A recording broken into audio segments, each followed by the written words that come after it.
Yes, we wrote the bill. Yes, we won the election. We're doing something different.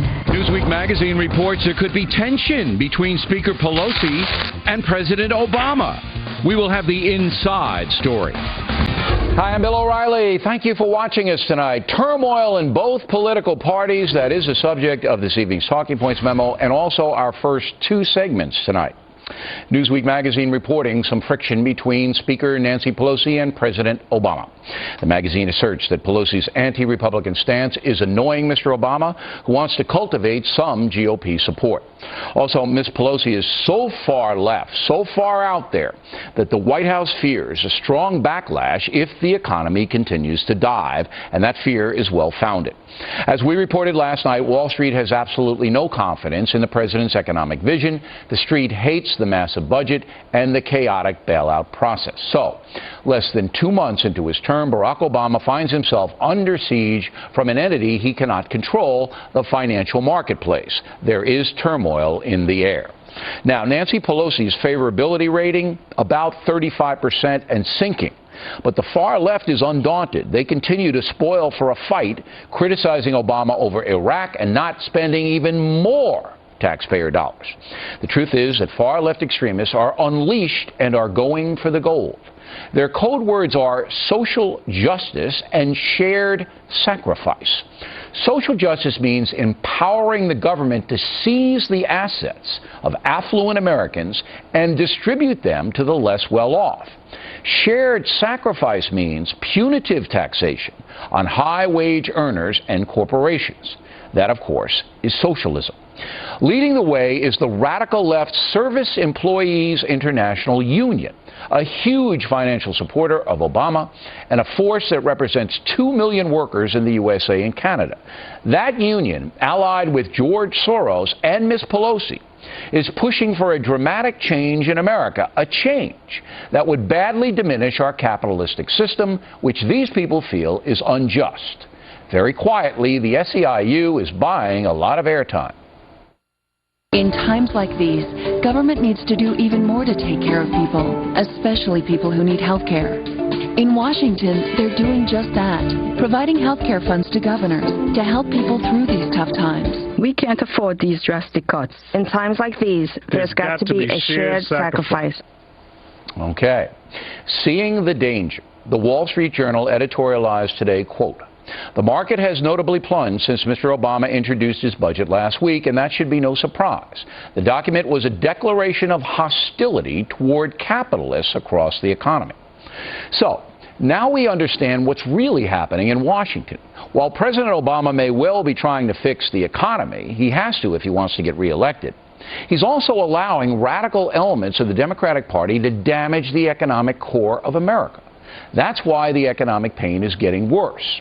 Obama's not only facing a nasty recession, he's being battered by the far left. And if the president does not stand up to them, he and we will suffer dire consequences. That is the memo. Now for the top story tonight, how much turmoil is there inside the Democratic machine? Joining us now from Washington, Fox News senior political analyst Brit Hume. All right, am I going wrong here, Brit, somehow, some way? I gotta tell you, Bill, I don't see a lot of daylight between Barack Obama and Nancy Pelosi and the elements in the Congress who presented him, for example, with that stimulus bill. It was, I thought at the time, you know, that he'd let them do it and they kind of ran away with it. But, you know, he objected to very little that was in that bill. And then on top of that, we now have this $410 billion bill to get us through the rest of this year that's got 7,000 to 9,000 earmarks in it, something that he campaigned against, and he's decided he's going to swallow all of them as well. So, you know, there may be something behind the scenes that I don't know about, but I don't see any real disagreement or tension between those two sides. All right, so you say they're on the same team. Now, Newsweek asserts that because the economy is surprising the Obama administration, they felt it was going to be rough, but not this rough, all right? And because Nancy Pelosi is so hostile toward the Republican machine, and Newsweek does give examples of that Obama's getting a little frustrated because he wants to be seen as someone reaching out to the opposition, the Republicans. Do you think that has any credence at all? It's plausible to me, Bill, that he may be a little impatient and disappointed with her style and her sort of overt partisanship.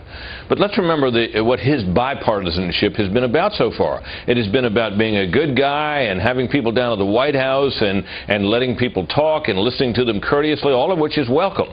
But in terms of the substance of what he is producing and what he is offering and what Congress is giving him, the Republicans have had almost no say at all. They peeled off a tiny handful of them in the Senate who are Republicans from basically Democratic states and got them to vote for the stimulus package. They'll be looking to do the same thing on other bills. They're doing it already on the amendments that are being offered to that big spending bill we just spoke about, Bill. So I don't see that there's any real difference there except as a matter of tone. Okay. So you say that he's all in, as they say in gambling circles, Obama, with Pelosi and the far-left people. He wants to see this vision. Now, what about a wake-up call, though? I mean, we gave stats last night. February, the market down 12%. Since Obama took office, the market down 1,200 points, falling more today. This has got to be shaking him up a little bit, because if it continues to go this way, if the Wall Street Journal is right, and they're pretty smart guys over there, saying that Barack Obama and his administration has declared war on capitalism, if this continues, the American people aren't going to back him, Brit. I feel that he's got maybe 2 or 3 more months, and if this continues, they're going to turn on him with a vengeance.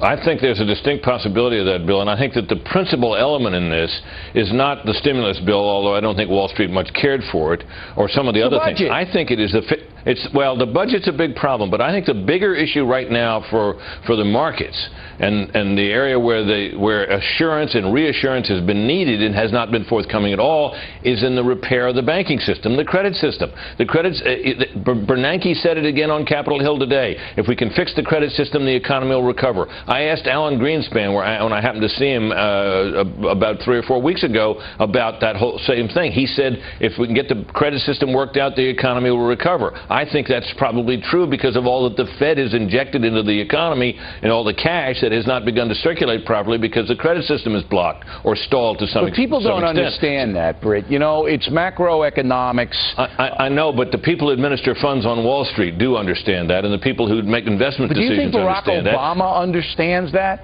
Do you think he understands how to unclog the credit system so that banks will start to lend again? No, I don't think he does. No, I don't either.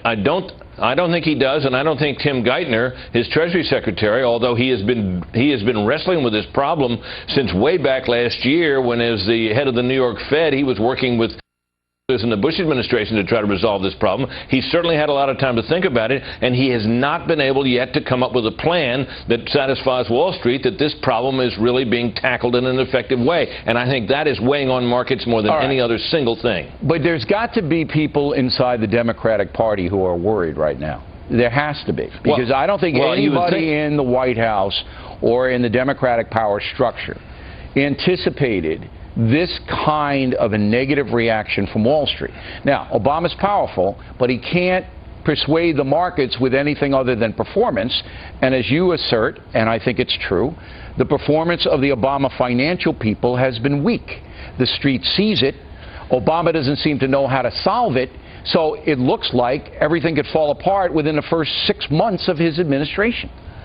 Well, he may get a little more time than that. I don't think so, Brit. If, and only if, the situation in the credit markets begins to ease. Then we might begin to get the early signs of recovery. And if that happens, then he may get a new lease on life. This remains his honeymoon period. The public still obviously has confidence in him on a personal basis. He remains as compelling a figure to people, I think, and as likable a figure as he ever was. Well, where do you see the approval ratings in the next 2 weeks? What do you see how his approval drops in the next 2 weeks? I think that they've been at stratospheric levels and they will continue to drift down. But for the kind of fall you're talking about, he'll have to have economic trouble stretching out for a while. All right. Brit Hume, everyone. Thanks very much as always. We appreciate it. Next on the Rundown.